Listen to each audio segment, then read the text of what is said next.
નાની રાજસ્થાની ગામમાં તો વરસાદના કરાને બહુ પીડ્યું છે તમને દેખાડ્યું જઈ જવો આ વરસાદ આવે છે લાઈટ વહી ગઈ છે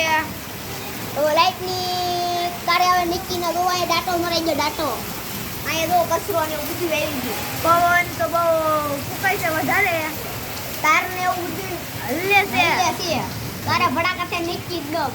અને વીજળીના તો કડાકા થાય છે જોઈ શકો છો નાની રસ્તે ગામ કડાકાય પડતા જ નથી હવે પેલા પડતા હતા પણ હવે નથી પડતા ઘડી પેલા કરા પડ્યા પછી નો પડ્યા જોઈ શકો છો મિત્રો કે અહીંયા કડાકા ભડાકા થઈ રહ્યા છે જોઈ શકો છો કે અહીંયા વીજળી થઈ રહી છે જઈ જાઓ મિત્રો એ અમારા નાની રાજસ્થાની ગામ હે કરા પીડા કરા જોઈ શકો છો મિત્રો કે નેવા ધાર થઈ ગઈ છે પાણીની આવ્યા ધીમી આપણે વરસાદ જોતો તો એટલે